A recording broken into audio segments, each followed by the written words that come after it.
Señoras, señores, jóvenes en general, soy el abogado César Javier Ojeda Cifuentes. Mi registro del Colegio de Abogados de Lima es 6333. He trabajado en lo que era la Dirección General de Contribuciones, hoy SUNAT. Ahí realicé labores de inspector de timbres fiscales. Trabajé también en reclamaciones y por último en la asesoría legal, donde pude elaborar dos obras. Un impuesto de timbres fiscales que fue considerado como libro tipo por el CIER. Salió un artículo en ese sentido en Correo en el año 1900 y pico, hace muchos años. Y después Código Tributario. Después he producido un libro, Código Procesal Constitucional. En cada una de mis obras he reflejado la experiencia que me han proporcionado los sitios donde he elaborado, y el hecho también que yo les digo que recorto el peruano en sus tres fuentes, o sea, fuentes donde brota el derecho, la ley, la constitución es la primera, ¿no? Pero como ha habido una asamblea constituyente de 1993, que hace poco el Colegio de Abogados está resaltando, ¿no?, los años que han pasado sobre una constitución que es totalmente lesiva a los trabajadores, sobre una constitución que es totalmente lesiva a los pensionistas. Esto que yo les digo es totalmente cierto. ¿Hay alguna norma que favorezca a los trabajadores o a los pensionistas? Ni hablar. Y ninguno de los gobiernos, ¿eh? Y yo me acuerdo que yo era dirigente sindical y me despidieron en el gobierno de Fernando Belaúnde Terry, en donde por reclamar uno era un comunista o algo así por el estilo, ¿no? Y verdaderamente tampoco está exento él de culpa, porque él utilizó la plata del seguro social, que era intangible, no se podía tocar. Ahí se cometieron problemas delictuales de malversación de fondos, o sea, utilizar un dinero del Estado para otro destino, se le da un destino diferente. Por eso está en el Código Penal que eso implica cometer el delito de malversación de fondos. Y cada uno de los gobiernos, comenzando por Alan García, siguiendo por Pantaleón Fujimori, por Casitas Toledo, ¿no? Y no maté a nadie, madre mía, porque le pagué al testigo.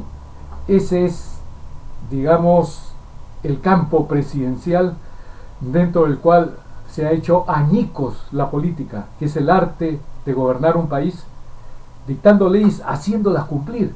Ellos las hacen cumplir cuando les conviene. Y el último punto, remediando las necesidades de los habitantes.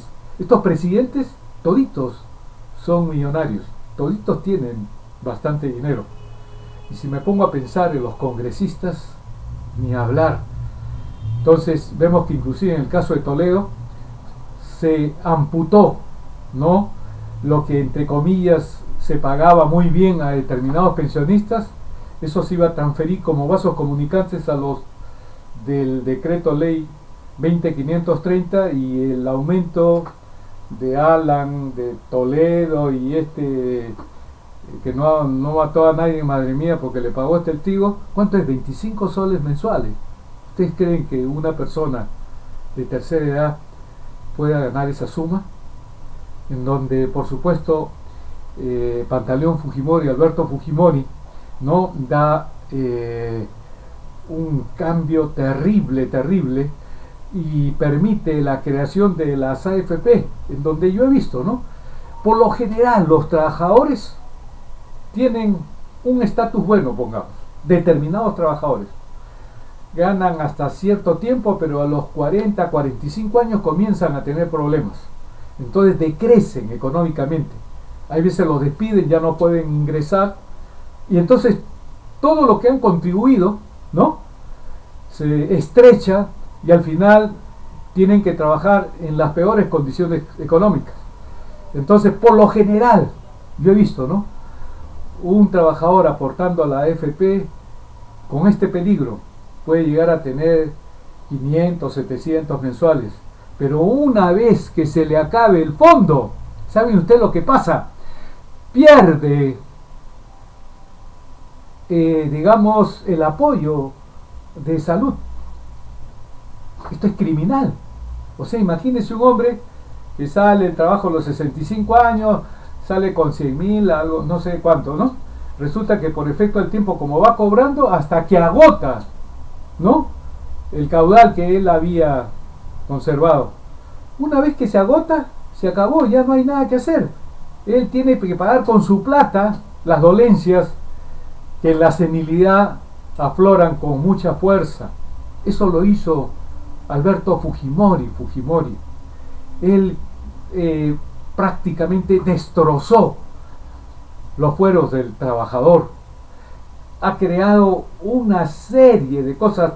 Todas las empresas como Pesca Perú, que podían proporcionar pescado, Cojinova, y una serie de productos hidrobiológicos, al final la clase trabajadora, la clase necesitada, pues cada día tiene más problemas porque ya no hay esa facilidad.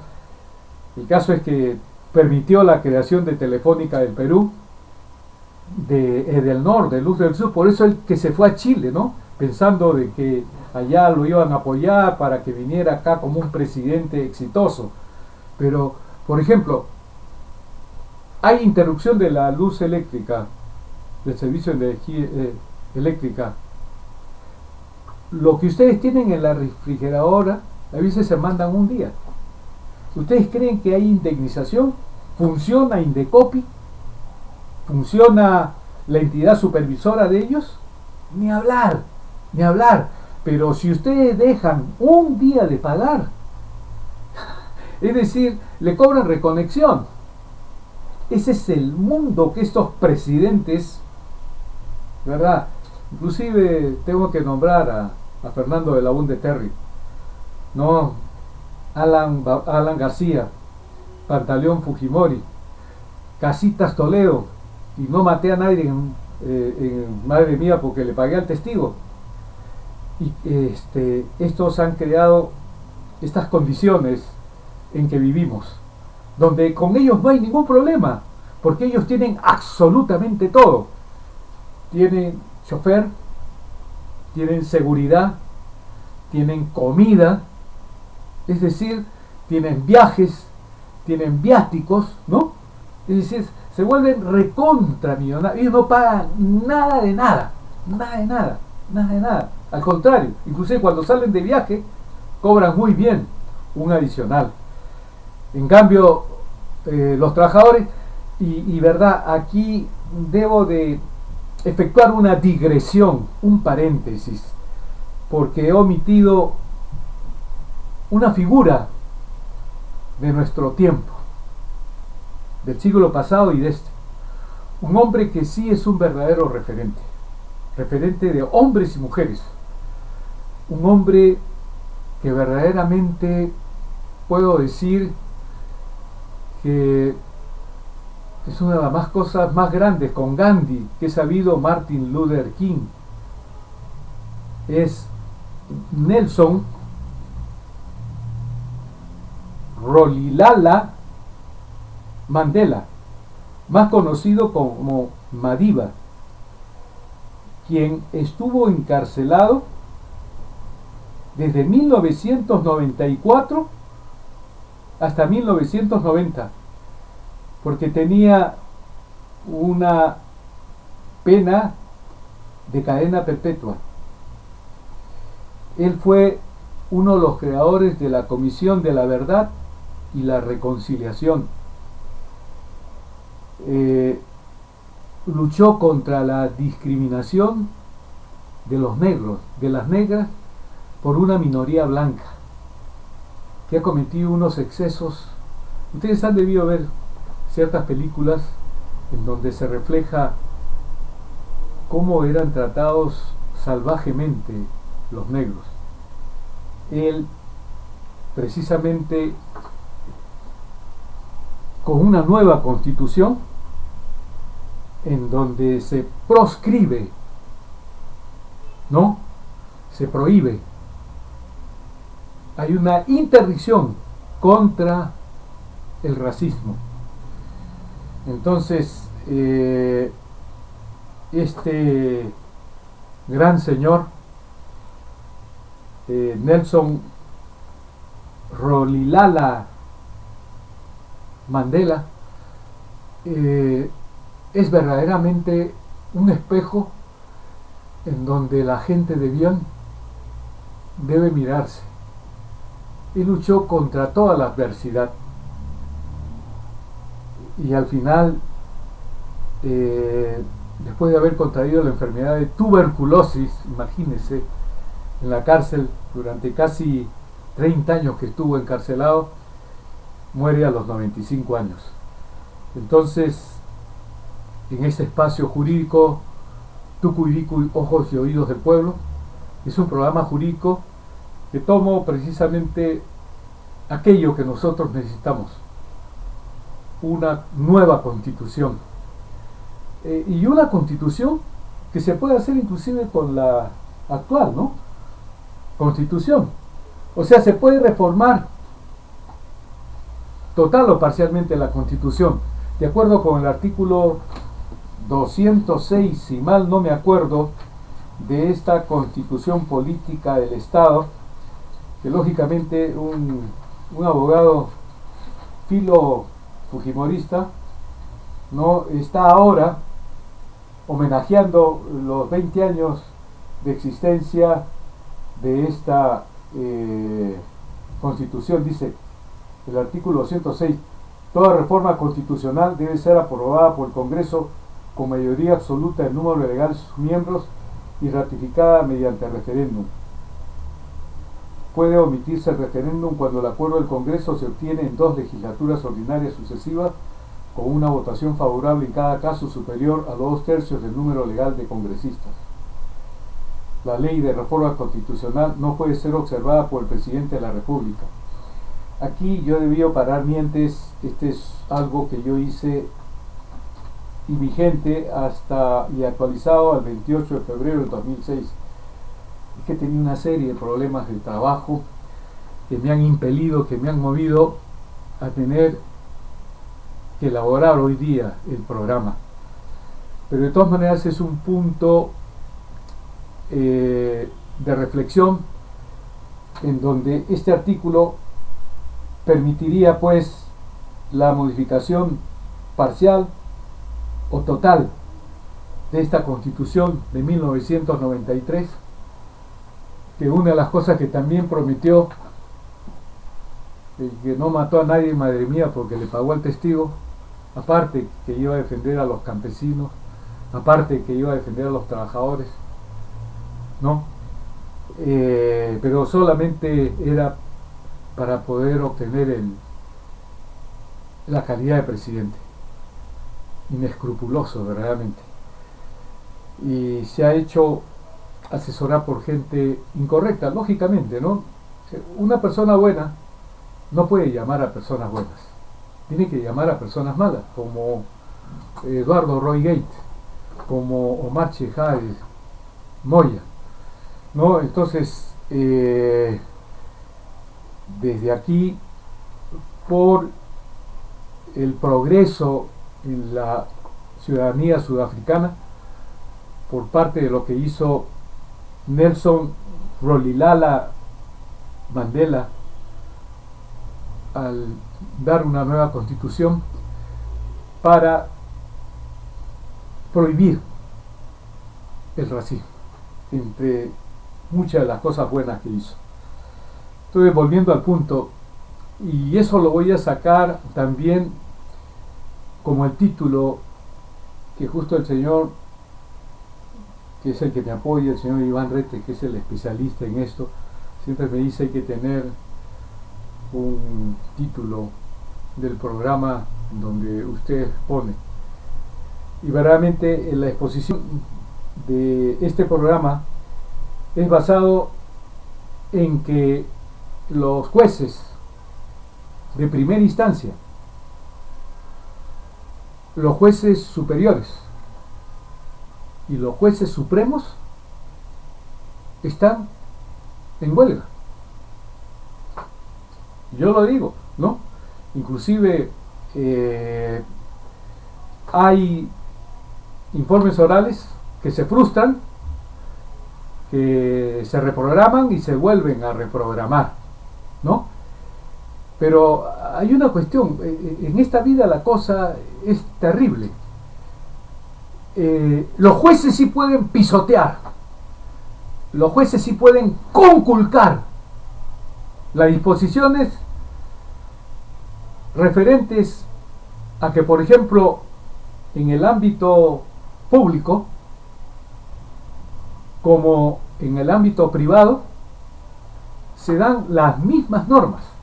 Es el decreto legislativo 216, si mal no me acuerdo, ¿no? 216 o 276. Yo sí, disculpen, pero considero que como este es un programa jurídico, yo debo darles a ustedes la información correcta de lo que significa el campo jurídico dentro del cual se establecen las sanciones, ¿no?, a los empleados del sector público. El sector público tiene dos ámbitos, dos estadios, dos campos. Uno, que se regula por este decreto legislativo 276, Ley de Base de la Carrera Administrativa y Remuneración del Sector Público, que vienen a ser las mismas condiciones que se dan en el Decreto Supremo 003-97-TR de marzo de 1997, si mal no me acuerdo. ¿En qué sentido?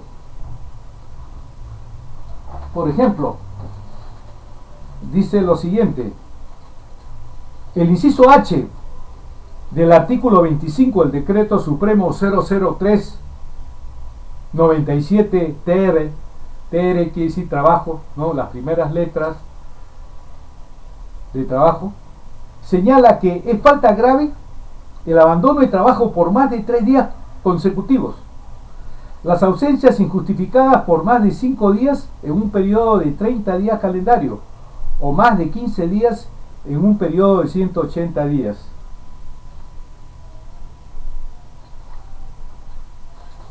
Si aplicásemos esta disposición, y todavía podría yo tener otras cosas referentes a los hechos que implican una causal de falta grave, retardo en las funciones de trabajo, etcétera.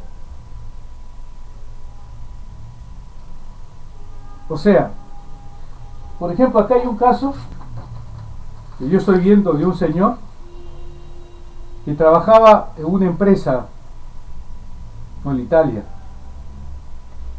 y él tenía que cargar 50 kilos en una cuestión de 2000 kilos y lo tenía que hacer en las 8 horas.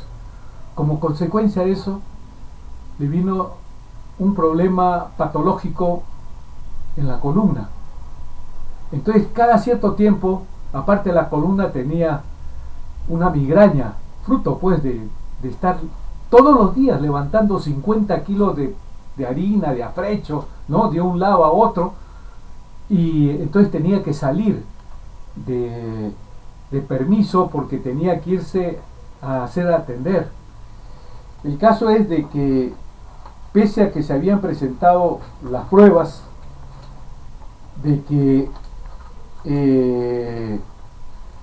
él había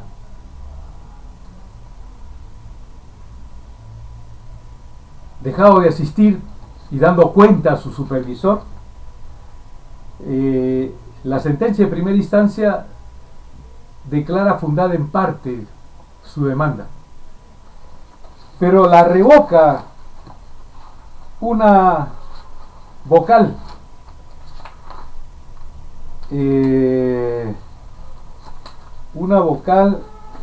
la doctora Rosa Barrera Mazuelos, que yo tengo un caso que está en la Corte Interamericana de Derechos Humanos hace mucho tiempo. Se lo dije al doctor Diego García Sayán en una entrevista. Tengo un asunto del 2004, imagínense, estamos en 2013, y le voy a enviar una carta nuevamente al doctor Diego García Sayán, porque me dijo, no, allá en la Corte Interamericana, en la Comisión tampoco, ellos no tienen trabajo así de tanto tiempo. Han pasado, creo, más de 2 años de la entrevista que yo le hice a él, y hasta ahora no resuelve esa denuncia que hice yo contra un fallo. En esa época, pues, Montesinos tenía domeñada, digamos, a esta institución judicial que es el Poder Judicial. Como yo tenía mi programa, que era interferido y todo lo demás, de Radio Cadena, una de las cosas, yo por ejemplo decía, yo no entiendo, en mi calidad de ex catedrático de Derecho Tributario y aduanero en la Universidad Nacional Mayor de San Marcos, en los programas de Ciencias Contables y Derecho en los años 1983 a 1987, como un funcionario de tercera categoría llamado Vladimiro Montesinos Torres, que no es ni jefe del Servicio de Inteligencia, y lo dijo en una oportunidad a Fujimori, él no es un funcionario de tercera categoría, es un asesor, pero este asesor de él ganaba más de $800,000 en el ejercicio económico 1995. Y yo decía en mi programa, ¿cuántos abogados hay que cobramos, aunque sea el 10% de estos $800,000 que cobra mensualmente? Cuando los dólares pues costaban muy bien, tenían una paridad terrible con la moneda nacional.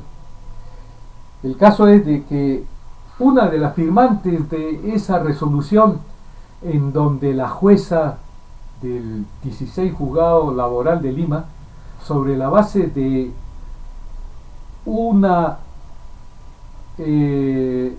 situación fáctica, un hecho falso, que decía que yo asesoraba un grupo Sesca, que trabajaba más de 12 horas, me acuerdo, diarias, y domingos, sábados, yo no quería ni tener celular, ¿no? Dijo que yo asesoraba porque tenía un estudio jurídico, y ellos, los dueños, me pidieron, ¿no? Por favor, para evitar el pago del seguro social. Bueno, caso me pagaban $3,000, $4,000 salía mensuales, y la jueza, sobre el dicho de ellos, pese a que yo presenté una certificación del Colegio de Abogados de Lima, en el sentido que yo solamente estaba registrado de manera individual, que no había ningún estudio jurídico César Javier Ojeras y Fuentes, pese a eso, esta jueza declaró infundada la demanda. Y esta Rosa Barrera Mazuelos también lo confirmó, como el Poder Judicial, con el chino Alejandro Rodríguez y toda la caterva de magistrados de esta índole, confirmaron, el Tribunal Constitucional, etcétera. Entonces yo tuve que interponer, de acuerdo con el mismo Código Procesal Constitucional, una denuncia contra el gobierno peruano porque había emitido una sentencia sobre hechos falsos. Entonces, acá yo estoy viendo de que, pese a que se dice en un recurso de que hay una sentencia del Tribunal Constitucional en donde señalan en el expediente 9423-2005 AA, una acción de amparo, en donde se declara que la falta grave de abandono de trabajo prevista en el inciso H del artículo 25 del Decreto Supremo número 00397-TR se configura cuando el trabajador, sin justificación alguna, deja de asistir a su centro de trabajo por más de 3 días consecutivos o por más de 5 días no consecutivos en un periodo de 30 días calendario o más de 15 días en un periodo de 180 días calendario, lo que denota que el trabajador tiene una conducta tendiente a incumplir el trabajo por sí mismo, concluyéndose en estas sentencias, porque había otra más,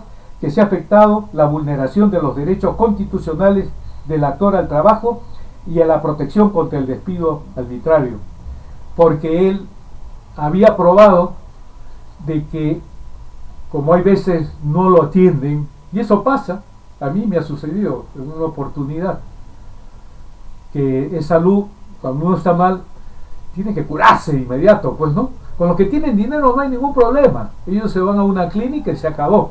Pero los que trabajamos, a los que no nos viene la plata sola, entonces en una oportunidad tuve que hacerlo, ¿no? Y por una condición muy excepcional. Entonces él tuvo que atenderse en una clínica privada en donde le prescribieron y presentó ese certificado, y el certificado, ¿no? Fue declarado procedente por esta jueza, pero por esta jueza superior, Rosa Barreda Mazuelos. Ella, con un tribunal unipersonal, porque si yo lo hubiera sabido antes, yo lo hubiera recusado, ¿verdad? Porque este es del ámbito del fujimorismo, Rosa Barreda Mazuelos. Entonces, ¿cómo es posible?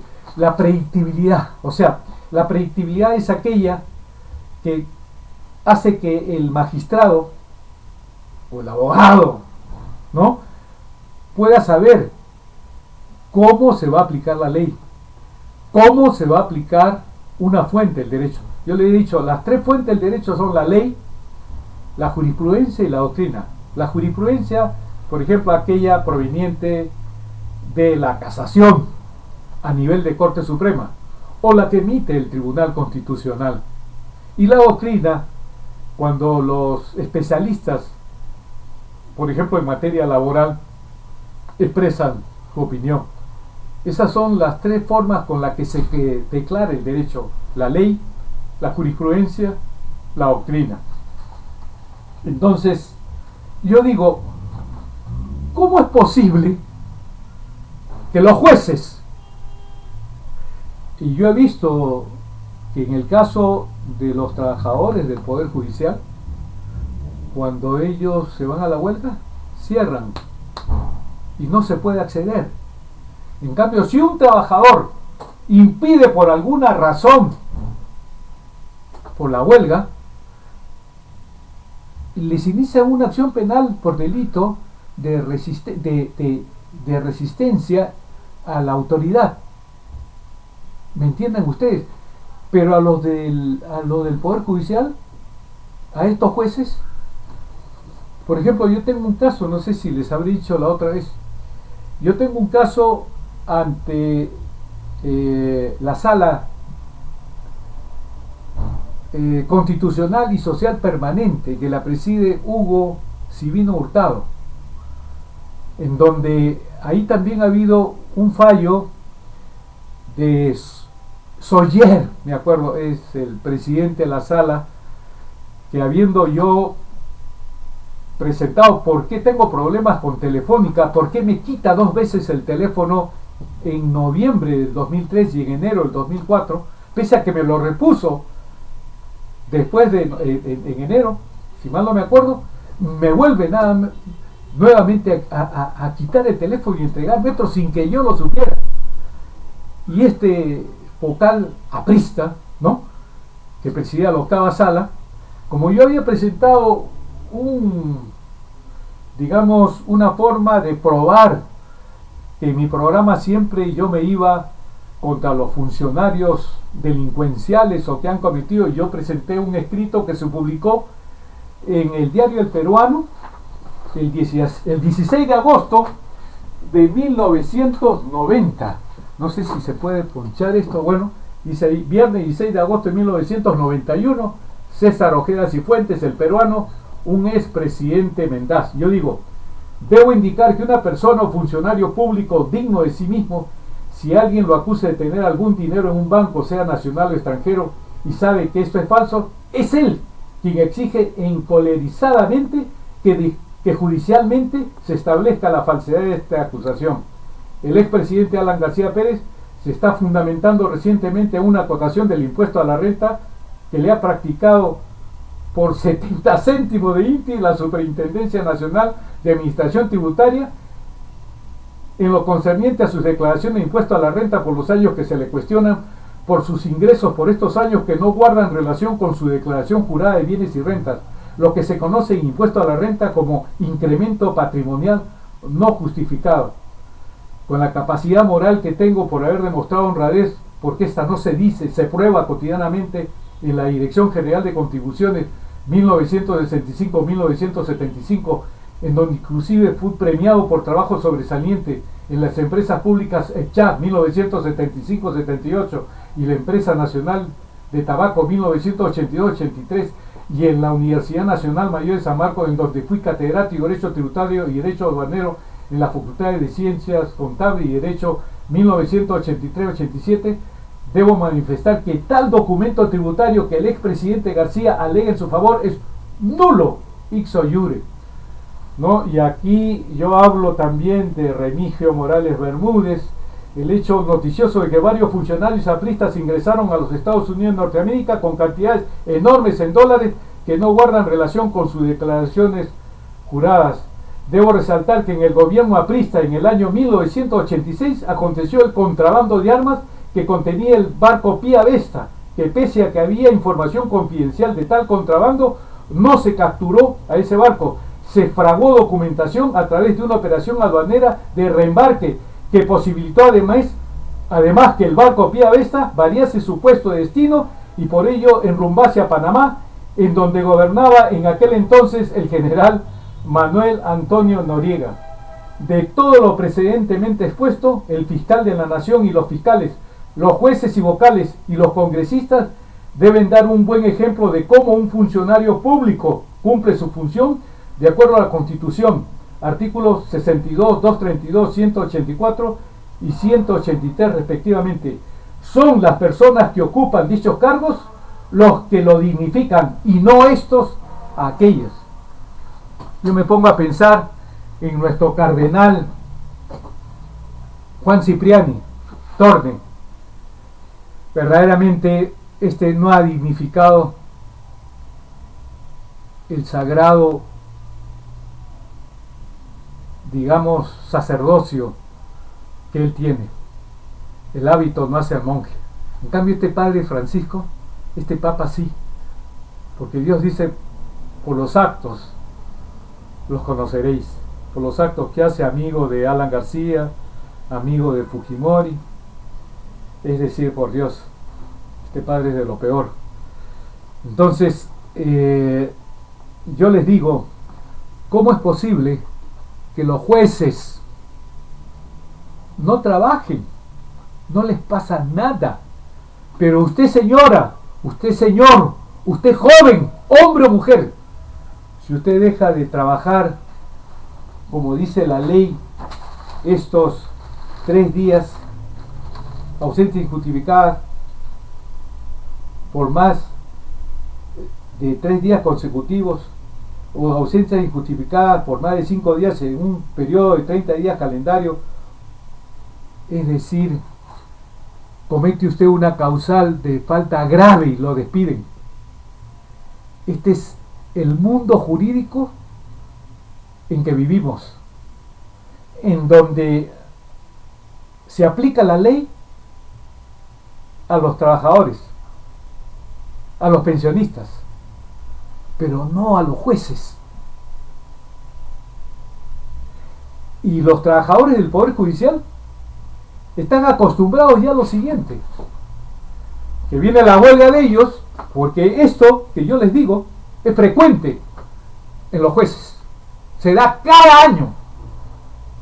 Ellos simplemente están en sala plena, entre comillas, están en huelga. No hay audiencias, no hay informes orales, no aceptan reunirse con los litigantes ni con los abogados. Y por lo tanto, la carga procesal aumenta. La carga procesal aumenta. Pucha, que hay un montón de casos, ¿no?, en los procesos contenciosos administrativos. Esta es la culpa. Y a esto se agrega que los trabajadores del Poder Judicial también utilizan este mes de diciembre y antes también para hacer sus reclamos. Entonces tenemos que a estos señores se les paga los 14 sueldos, ¿no?, las gratificaciones, y tienen un montón de gollerías.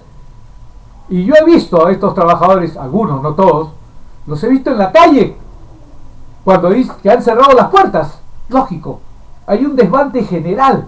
Entonces, esta porquería de situación la podemos tolerar los litigantes, los abogados, las abogadas a las que no nos viene la plata sola. Esto es criminal. Esto es criminal. Ellos tienen un buen sueldo. Ellos pueden seguir actuando como uno actúa. Cuando un litigante reclama, se pasa un montón de tiempo hasta que consigue que ese derecho que él solicite se le otorgue. Salvo que los jueces, los fiscales sean apristas o fujimoristas, en cuyo caso 1 más 1 es 3 y no hay nada que hacer, porque ellos tienen la sartén por el mango. Por eso es que los apristas y los fujimoristas, ¿no?, ahora tienen, por ejemplo, hay una carta acá que le envía ¿quién? Máximo Mantilla, Agustín, cuando él trabajaba en ECHAP, se llamaba Máximo, después le pusieron Agustín. Dice: Fernando Calle Hayen, respetado y querido amigo, me es muy grato saludarte como compañero y amigo y hacerte conocer algunas inquietudes personales y los de numerosos compañeros del partido. Todos sabemos la difícil situación de nuestro movimiento, situación que puede ser revertida con un proceso de actualización de ideas y de renovación dirigencial. Ante esta situación surgen figuras señeras como la tuya. Tu actuación en el Tribunal Constitucional resulta impecable. Impecable. Este magistrado fue el único voto en contra de mi caso, donde yo demostré que sobre la base de una mentira, de que yo había firmado un documento para que Telefónica me cambiase en cualquier momento mi teléfono. Ese contrato nunca estuvo firmado y además se refería a mayo del 2003 y mi reclamo fue en noviembre del 2003, porque en esa época, ¿qué diablos tenía que hacer? Pero 1 más 1 son 3 para este presidente Soller, ¿no? Es una de las cosas que también tengo que hacer. Entonces este magistrado dio el voto en contra, porque seguramente, como él es aprista, y ahí también estaba dentro de mi expediente, estaba ese artículo mío de un expresidente mental contra los apristas. Entonces, aquí sigo. Si bien es cierto, no tienes militancia activa por tus funciones como magistrado, siempre fuiste un aprista convencido de tus ideas, que tuve la suerte de compartir felices momentos con Aya de la Torre y Ramiro Prialé, entre otros líderes y fundadores del partido.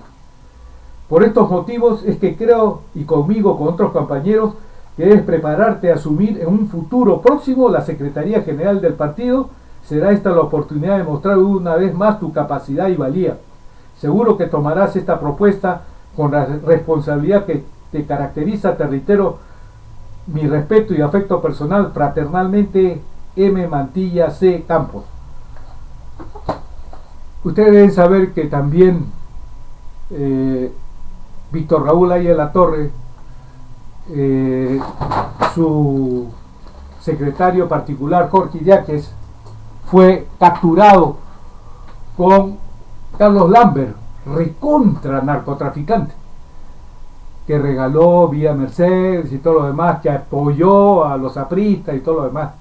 ¿Usted cree que yo hablo de la dirigencia aprista, que es de lo peor? De lo peor, de lo peor, de lo peor.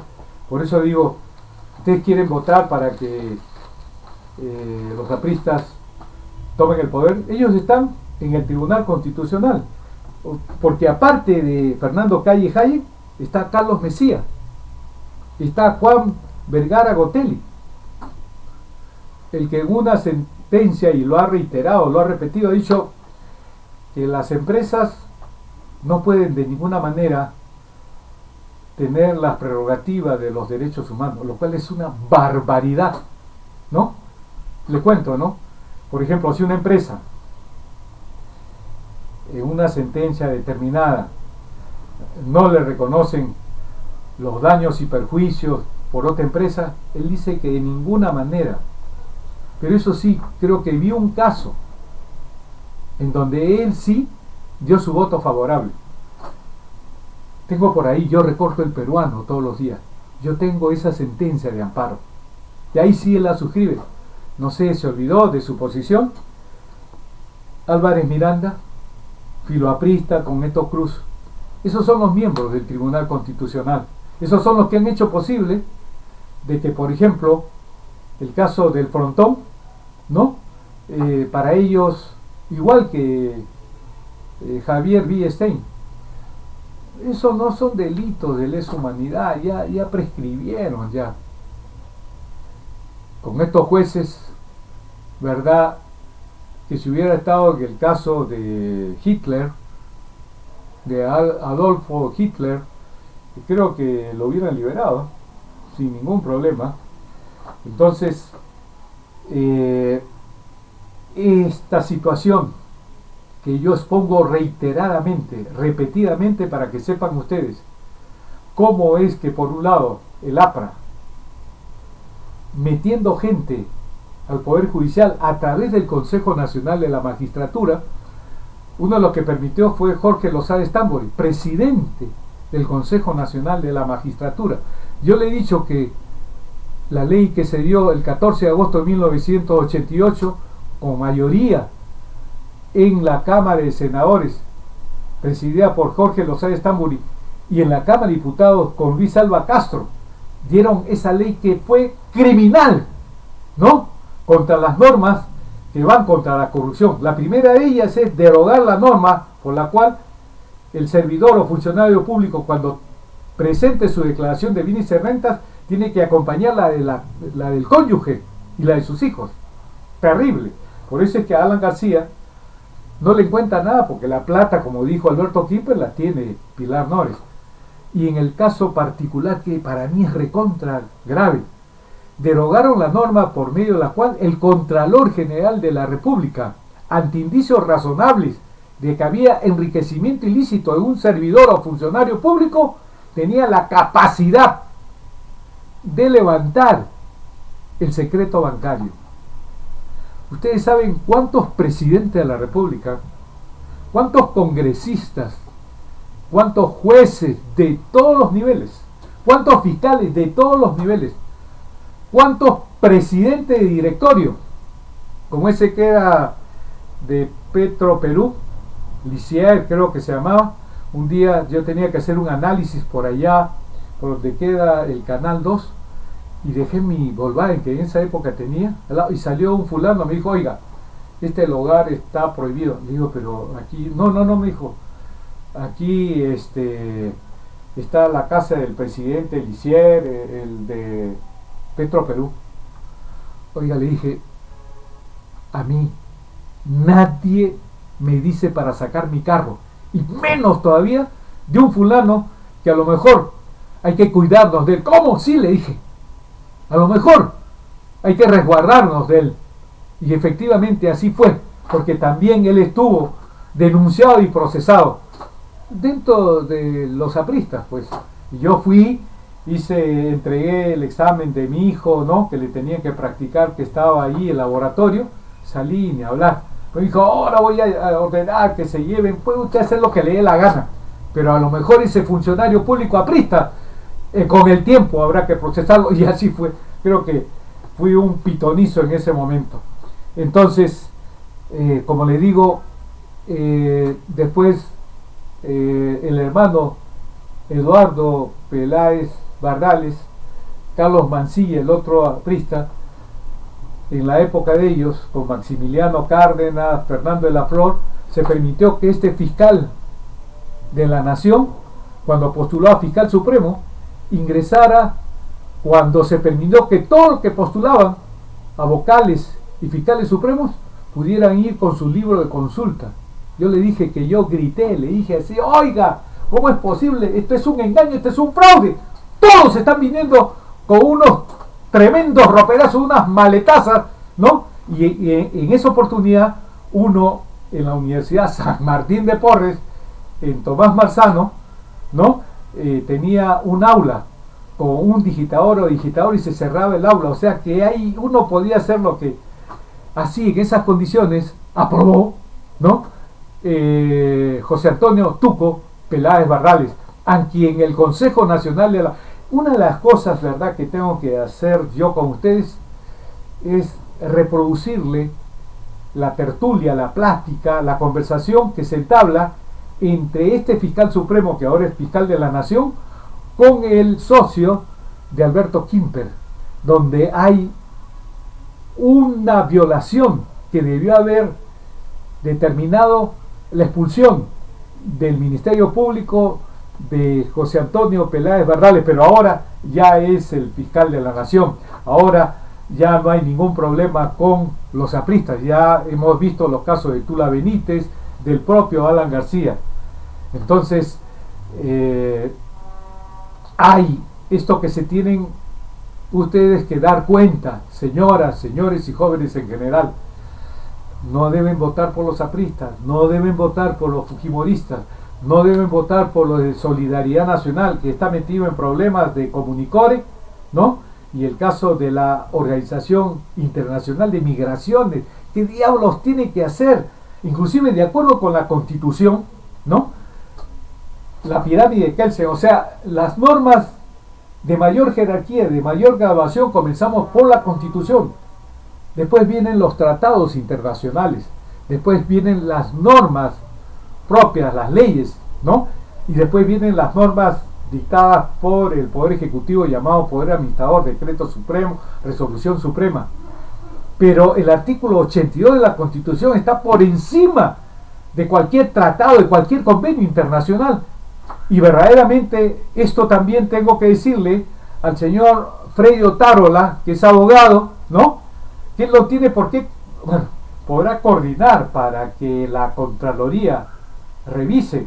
Y si revisa, vamos a encontrar nuevos casos de Rolando Reate, al que en la declaración que hace Vladimiro Montesinos Torres en el juzgado naval, sin ninguna sin ninguna presión, ni amenaza, ni nada por el estilo, y en el tiempo que todavía Fujimori estaba en otro sitio y le estaba dolido, como Alberto Quimper, dice: yo le he dado $20,000 para su campaña a Marta Chávez, a Luz Salgado y a la otra, no me acuerdo muy bien, y $3,000 a Raúl de Reate. Este Raúl de Reate, que está metido en un caso criminal también, ¿no? Con un joven que presta servicios, le pagaba solamente por un día y él cobraba la totalidad de la factura en varios años, igual que el Llovera, igual que el Urteche. ¿Cuántos congresistas encontraríamos así, en esta condición, si es que el Contralor interviene con su gente? ¿Me entiende? Entonces, y esto no lo hace como una gracia, como una liberalidad del Congreso, no, sino que está obligado el Congreso, a través de sus miembros, de proporcionar toda la información de sus gastos. ¿Cuántos congresistas caerían? Yo digo Raúl Vargas, Mónica Delta, Mariátegui, Chemo Salcedo, ¿no? Jaime de Altaus. ¿Ustedes creen que se ocupen de eso? Ni hablar, pues, ni hablar, de ninguna manera. Pero ustedes sí, escúchenlo comentar. Verdaderamente, esa gente de Cajamarca es de lo peor. ¿Cómo es posible que por ellos no haya una inversión, ¿no?, de Yanacocha en Cajamarca? Estos señores están impidiendo el progreso. ¿El progreso de quién? ¿De Humala? ¿De los nacionalistas? ¿De los apristas? ¿De los de Solidaridad Nacional? ¿Del Partido Popular Cristiano? ¿De Pedro Pablo Kuczynski Godard? ¿De Perú Posible? ni hablar pues. Entonces, yo creo que una de las cosas que también les he prometido es que hay un político que prometió en todos los tonos y matices: yo renuncio a mi nacionalidad norteamericana. Es decir, por Dios, estos políticos afirman algo, pero lo afirman porque les conviene en ese momento. Como lo que dijo Alan García, para favorecer a la clase trabajadora, vamos a defender la Constitución de 1979, Ollantumala-Tazo. No, ya no creo en Alejandro Toledo, ¿verdad? Es algo que también yo me he decepcionado, que yo hace tiempo, cuando comencé a ver y escuchar en la televisión a esa señora Carmen Borja, que dijo, Alejandro Toledo venía a fiscalizar la firma falsa. Desde ahí no quise saber absolutamente nada de todo lo que representaba Alejandro Toledo Manrique. Entonces, este programa jurídico tiene como objetivo, como meta, teleológicamente, su norte es que ustedes escuchen desde el punto de vista jurídico aquello que está detrás de un político. Por ejemplo, y también me podría ocupar de otro, que es el Raúl Díez Canseco. Aquí yo digo, ¿no? Raúl Díez Canseco es primer vicepresidente, propició la dación de un decreto supremo número 047-2003 EF del 2 de abril del 2003, por medio del cual se normó: precísese que no se consideran afectos al impuesto general a las ventas, la venta de bienes, así como los servicios de expendio de comidas, bebidas prestados a quienes tengan la calidad de pasajeros en los locales autorizados y ubicados en la zona internacional de los aeropuertos de la República. Esta exoneración violó los artículos 74 de la Constitución y la norma octava del texto único ordenado del Código Tributario, aprobado por el Decreto Supremo 135-99 EF del 18 de agosto de 1999, ya que en vía interpretación dicho Decreto Supremo número 047-2003 EF estableció supuestos jurídicos distintos a los señalados en el numeral 4 del artículo 33 del texto único ordenado de la Ley de Impuesto General a las Ventas, Impuesto Selectivo al Consumo, aprobado por el Decreto Supremo número 055-99F del 14 de abril de 1999, según inclusión dispuesta por el artículo primero, en concordancia con la disposición final del Decreto Legislativo 919. Las modificaciones efectuadas por el Decreto Legislativo número 919 se refieren a otro tipo de servicio, favoreciendo Raúl Díez Canseco con el Decreto Supremo 047-2013F a una persona vinculada a él en ese tiempo. ¿Quién era esa persona? El padre de la que es esposa ahora, Raúl Díez Canseco. El artículo 74 de la Constitución dice: se establece una exoneración exclusivamente por ley o decreto legislativo en caso de delegación de facultades. Norma octava del título del texto único ordenado del Código Tributario. En vía de interpretación, no podrá concederse exoneraciones ni extenderse las disposiciones tributarias a supuestos distintos de los señalados en la ley. Los supuestos jurídicos es el tenor, la letra de las leyes. Artículo 33 del TUO del IGB, Impuesto Selectivo al Consumo, aprobado por Decreto Supremo número 055-99F, exportación de bienes y servicios. La exportación de bienes y servicios, así como los contratos de construcción ejecutados en el exterior, no están afectos al impuesto general a las ventas. También se considera exportación las siguientes operaciones: Decreto Legislativo, artículo primero, inclusión del numeral cuarto del artículo 33 del TUO de la Ley del Impuesto General a las Ventas, ISC. inclúyese como numeral 4 del artículo 33 del texto único ordenado de la Ley de Impuestos Generales a las Ventas e Impuestos Selectivos al Consumo, aprobado por Decreto Supremo número 05599F y sus normas modificatorias, el siguiente texto. 4. Para efecto de este impuesto se considera exportación la prestación de los servicios de hospedaje, incluyendo la alimentación, a sujetos no domiciliados en forma individual o a través de un paquete turístico por el periodo de su permanencia no mayor de 60 días, requiriéndose la presentación del pasaporte correspondiente y de acuerdo a las condiciones, registros, requisitos y procedimientos que se establezcan en el reglamento aprobado mediante decreto supremo, refrendado por el ministro de Economía y Finanzas, previa opinión técnica de la SUNAT. Decreto legislativo 919, disposición final con la que termino con esto, referente a Raúl Díaz Canseco. Única. Mediante decreto supremo con el voto aprobatorio del Consejo de Ministros, se podrá incorporar dentro de lo dispuesto en el numeral cuarto del artículo 33 del TUO de la Ley del Impuesto General a las Ventas, Impuesto Selectivo al Consumo, incluido mediante el presente decreto legislativo, los servicios de transporte aéreo y de terrestre interprovincial en el país a sujetos no domiciliados. ¿Cómo es que se dio este dispositivo 047?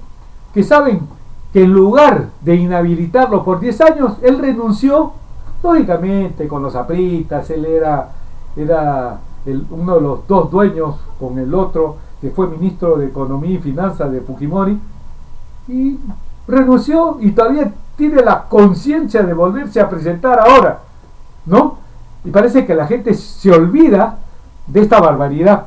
Y por ejemplo, para culminar, yo creo, ¿no?, ya el caso de Pedro Pablo Kuczynski Godard, un hombre que está virgen aparentemente, ¿no? No pasa nada con él.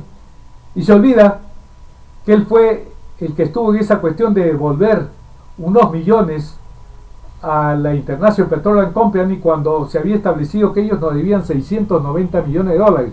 Es como que, por supuesto, gracias a Dios que mis hijos son recontra honrados, es que yo le inicio una acción para que alguien me pague y resulta que un hijo mío le dice, no, a ese que te debe yo le estoy pagando 10, 20 millones.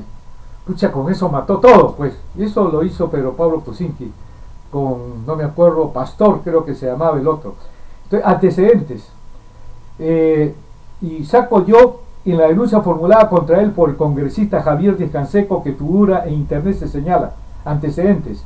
Cuarto, durante su primera gestión como ministro de Economía y Finanzas, Pedro Pablo Kuczynski Godard participó abiertamente en la defensa de Edenor, empresa de la cual fue presidente entre los años 1994 a 1998, periodo en el cual se amparó en el Decreto Supremo 120-94F y construyó un escudo tributario que le permitió dejar de pagar más de 300 millones de soles impuesto a la renta, a pesar de la acotación que hizo SUNAT antes y durante la función del denunciado Kuczynski como ministro de Economía.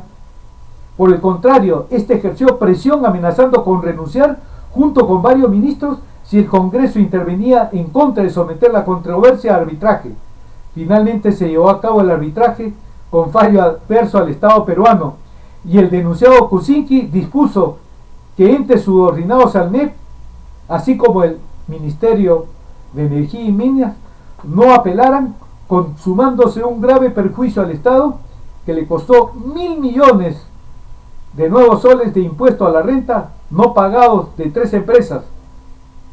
Este comportamiento infringió la ley 27.588. No se aplicaba a Kuczynski los principios generales de derecho, en este caso los artículos 180 de la Ley General de Sociedades número 26.887 y 88 incisos 2 y 4 de la Ley del Procedimiento Administrativo General número 27.444. El artículo 180 de la Ley General de Sociedades, conflicto de intereses. El director que en cualquier asunto tenga interés en contrario al de la sociedad debe manifestarlo y abstenerse de participar en la deliberación y resolución concerniente a dicho asunto. Artículo 88, incisos 2 y 4 de la Ley del Procedimiento Administrativo General número 27.444. Causales de abstención. La autoridad que tenga facultad resolutiva o cuyas opiniones sobre el fondo del procedimiento puedan influir en el sentido de la resolución, debe abstenerse de participar en los asuntos cuya competencia le esté atribuida en los siguientes casos. 2. Si ha tenido intervención como asesor, perito o testigo en el mismo procedimiento, o si como autoridad hubiere manifestado obviamente su parecer sobre el mismo, de modo que pudiera entenderse que se ha pronunciado sobre el asunto, salvo la rectificación de errores o la decisión del recurso de reconsideración. 4. Cuando tuviera amistad íntima, enemistad manifiesta o conflicto de intereses objetivo con cualquiera de los administrados intervinientes en el procedimiento, que se hagan patentes mediante actitudes o hechos evidentes en el procedimiento. Si un director está prohibido de participar en un directorio, si se va a tratar un asunto en donde tiene interés, con mayor razón, a fortiori, está vedado a un ministro participar en un tema en donde él tiene interés. También hay otro asunto. Las continuas roturas del gasoducto de Camisea imponen que el Estado resuelva el contrato según los artículos 1150, inciso 3 y 1371 del Código Civil, artículo 1150. En cumplimiento de la obligación de hacer por culpa del deudor, faculta al acreedor a optar por cualquiera de las siguientes medidas. 3. Dejar sin efecto la obligación. Artículo 1371. La resolución deja sin efecto un contrato válido por causal sobreviniente a su celebración. En el diario La República del 7 de marzo del 2006 se lee algo grave del primer ministro Kuczynski, que trabajó entre 2003 y 2004 para las empresas que tienen vinculación con la empresa transportadora del gas, lo cual es otro caso de evidente conflicto de intereses, por lo que cabe, es decir, en esa época su interpelación. Entonces, ¿van a votar por Pedro Pablo Kuczynski Godard? El que además, ustedes jóvenes lo saben, ni siquiera las señoras, sus señores, yo les digo a ustedes lo han escuchado en las elecciones pasadas, yo les prometo que yo voy a renunciar a mi nacionalidad norteamericana. No le quepa la menor duda. No ha renunciado y hasta ahorita está prometiendo que, entonces él va a ver, ¿no? Va a ver, ¿no? Si sale, si tiene más o menos, ¿no? Cierto respaldo por estos fulanos del APRA, del fujimorismo, que ahora lógicamente están en Fuerza Popular, antes era Cambio 90, Nueva Pillería, digo, nueva no sé qué, por el Partido Popular Cristiano, que jamás ha defendido a los trabajadores o a los pensionistas, por Solidaridad Nacional, por Perú Posible, que mató a la 20530, ¿no? Por Pedro Pablo Kuczynski, ¿no? Es decir, por Dios. Por eso, para terminar, yo estoy con Marisa Glave, estoy con el padre, ojalá, ¿cómo se llama este padre? No me acuerdo muy bien, pero está en Tierra y Dignidad, no me acuerdo. Pero ellos dicen, no podemos aliarnos con el presidente del Partido Humanista. Acuérdense quién fue el primer ministro en el caso de Bagua. ¿Se acuerdan ustedes? Que no hubo consulta, se mataron a varios de nuestros miembros de la Policía Nacional, murieron también muchos pobladores de nuestro oriente peruano que no aceptaban, y al final tuvo que derogarse esos decretos legislativos que eran verdaderamente un atentado contra toda la normatividad internacional, particularmente contra el Tratado 169 de la Organización Internacional de Trabajo. Entonces, esa es una cosa que yo les voy a repetir siempre.